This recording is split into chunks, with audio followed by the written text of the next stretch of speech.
Back Jammu કાશ્મીરના પહેલગામમાં આતંકીઓએ હુમલો કર્યો છે, જેમાં ભાવનગરના 2 લોકો હજુ પણ લાપતા છે। યતીશ પરમાર અને સ્મિત પરમાર હજુ લાપતા છે। બંને પિતા પુત્રનો સંપર્ક થઈ શક્યો નથી। ઘટના સમયે ભાવનગરના 19 પ્રવાસીઓ પહેલગામમાં હતા। મોરારી બાપુની કથામાં ગયા હતા। આ 19 પ્રવાસીઓ 19માંથી 2 પ્રવાસીઓ હજુ પણ ગુમ છે, જેમને શોધવા માટેની કાર્યવાહી શરૂ કરવામાં આવી છે।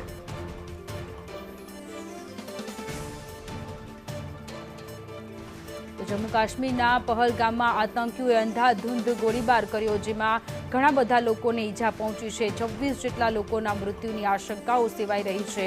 ગુજરાતીઓ પણ ઘણા બધા લોકો ફસાઈ ગયેલા છે।